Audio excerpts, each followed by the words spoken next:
हो सकता है। राम राम जी। राम राम जी। राम राम। अब हम आपसे जानना चाहते हैं, जैसे आप यहाँ पे समर्थन के लिए आए हैं, तो कल की जैसे खबर थी कि सुप्रीम कोर्ट ने बोला कि दिल्ली पुलिस को आप एफआईआर क्यों नहीं कर रहे हैं और आप एफआईआर दर्ज करिए। तो सुप्रीम कोर्ट ने की है तो लोगों की आवाज़ गई है तो उन्होंने की है। ये कोई न्याय नहीं है कि एक आदमी जुल्म करता है फिर उस पर एफआईआर दर्ज नहीं होती। इसलिए एक आम आदमी अगर कोई छोटी सी भी गलती करता है तो उस पर उसी टाइम एफआईआर दर्ज भी हो जाती है, गिरफ्तारी भी हो जाती है। जितने भी ये ऐसे कार्य करने वाले हैं, चाहे वो हरियाणा के खेल मंत्री हैं, चाहे वो खिलाड़ियों के अध्यक्ष हैं ब्रिजभूषण जी, इन लोगों पे एफआईआर क्यों नहीं होती? क्योंकि ये सरकार से मिले हुए हैं, इसलिए बीजेपी से ही है। बीजेपी से, दोनों बीजेपी के हैं। 5 बार के सांसद बीजेपी से हैं, अध्यक्ष हैं। इसलिए हम ये चाहते हैं कि सच्चाई पे इसका जांच करवाई जाए। पहलवान ठीक हैं तो उन पे एफआईआर दर्ज हो, उनको कड़ी से कड़ी सजा दी जाए। जिस तरह हरियाणा का मामला था, मैं प्रधान माजरा खाप, हमने उसमें बहुत वो आवाज़ उठाई थी कि हमारा हरियाणा का खेल मंत्री जो कोच के ऊपर अत्याचार करता है और फिर उस पर एफआईआर भी दर्ज होती है, लेकिन 3 महीने हो गए आज तक कोई गिरफ्तारी नहीं, कोई किसी किस्म का उसके ऊपर वो लगाया ही नहीं गया। हमारे मुख्यमंत्री कहते हैं कि नहीं, ये बिल्कुल ठीक है, उसकी इंक्वायरी क्यों नहीं करवाई जाती? उसकी इंक्वायरी करवाओ। अगर वो खेल मंत्री गलत है तो उसको अंदर दो, और जब तक उसको मंत्री पद से नहीं हटाया जाएगा, जब तक वो अपनी सीट पे बैठा है, तब तक तो इंक्वायरी भी नहीं हो सकती, क्योंकि इंक्वायरी करने ही नहीं देगा। आपको क्या लगता है कि जिस तरह हमने देखा किसान आंदोलन, उसको बहुत लंबा होने दिया गया और उस आंदोलन पे अलग अलग आरोप भी लगाए गए, खालिस्तान से भी समर्थकों से जोड़ दिया था, और आपने देखा कि उस अभियान में आखिरकार सरकार को अपने कदम पीछे खींचने पड़े और उन कानूनों को वापस लिया। तो आपको क्या लगता है कि जो वर्तमान में यहाँ पे जंतर मंतर पे हो रहा है, इसका समाधान आप कब तक निकलता हुआ देख रहे हैं? ये देखो, इस सरकार को बनाने वाली भी जनता है। उन्होंने 13 महीने बिठाया, 13 महीने के अंदर बहुत अत्याचार किए किसानों पे। कभी उनके तंबू जलवा देने, कभी बीच में लड़ाई झगड़े करवा देने, कभी उनको खालिस्तानी बताना, कभी उनको अतवादी बताना, कभी कुछ कभी कुछ। हमारे को जातियों में बांटने का काम किया इस सरकार ने। इंसान इंसान है, मानस की जात सब एक के पहचान वो, सारे हम मानस की जाति हैं, हम पहले इंसान हैं। फिर ये धर्म तो हमने अपने जीने के लिए, हमने एक पूजा पाठ के लिए बना लिए। कोई हिंदू पहले इंसानियत है, उसके बाद धर्म है। सब सारे धर्म बाद में हैं, पहले इंसानियत है। लेकिन हमारी सरकारें हमारे को यहाँ से खदेड़ने के लिए या हमारे को 2 पार्टियों में 4 पार्टियों में बांटने के लिए हमारे बीच में धर्म बढ़ाते हैं। ये जो आज जिस लिए हम इकट्ठे हुए हैं, पहलवानों के हक में आए हैं, पहलवानों ने जो ब्रिजभूषण पे शोषण के आरोप लगाए हैं, उसकी इंक्वायरी क्यों नहीं करवाते?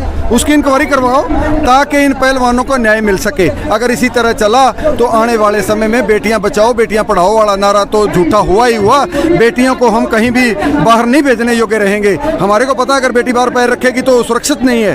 अगर एक तरफ हम जहाँ देखते हैं कि जब ये खिलाड़ी जब ओलंपिक का पदक जीत के आए थे तो इनको प्रधानमंत्री ने अपने आवास पे आमंत्रित किया था, कंधे पे हाथ रख के, और मीडिया ने भी उसको बहुत अच्छा कवरेज किया।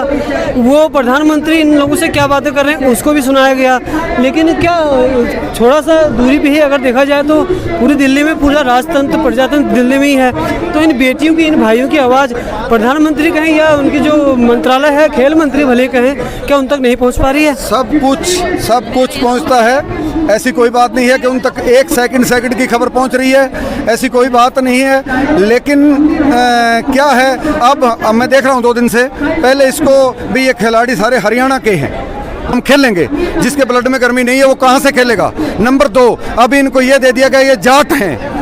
तब ये नारा क्यों नहीं लगाया गया? जब देश आज़ाद करवाया तो 90% कुर्बानियाँ जाटों की थी, सरदारों की, सिखों की थी। उस टाइम पे ये नारे क्यों नहीं लगाए गए? जब इनको काम होता है तब तो कोई आए कोई जाए। लेकिन आज बार बार बीजेपी के ही मंत्रियों के ऊपर ऐसी ऐसी तोहमतें और ऐसे लक्षण क्यों लग रहे हैं? क्योंकि ये सारे ही एक बंदे से भी। अब यूपी के अंदर गुंडागर्दी क्यों नहीं है? गुंडागर्दी इसीलिए नहीं है कि जितने गुंडे थे और गुंडागर्दी करवाने वाले थे वो सारे मंत्री बन गए हैं, वो सारे एमएलए बन गए हैं, गुंडागर्दी अपने आप खत्म हो गई। इसलिए गुंडागर्दी है, गुंडागर्दी है। अब देखिए जो अब भी बहुत है, लेकिन ये जो मैं पहलवान सबको- मेरी बात सुनिए एक सेकंड। जो हमारे ये पहलवान जिनके खिलाफ जो धरना प्रदर्शन कर रहे हैं ब्रिजभूषण, उनके बारे में देखिए उनके खिलाफ कितनी धाराएं हैं?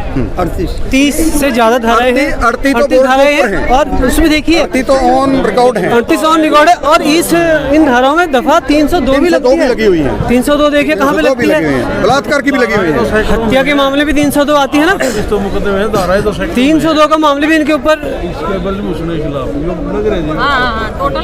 तो माने केस हैं जी। 30 से ज्यादा लेकिन मुकदमे माने गए धाराएं तो हैं। बहुत ज्यादा लगी हुई हैं, बहुत ज्यादा लगी तो हुई हैं। हमारे साथ एक और बुजुर्ग हैं, उनकी बात भी सुनते हैं। हाँ बताइए आप क्या कहना चाहते हैं? मैं प्रेस प्रवक्ता माजरा खाप पंचायत जींद, ये हमारे प्रधान जी हैं, इनकी बात होगी।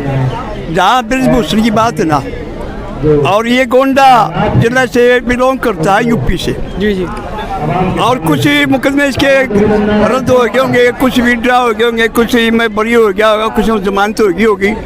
ये आज उच्च पद पर है। हम रोज देखते हैं कि एनकाउंटर कर दिया 2 मुसलमानों का।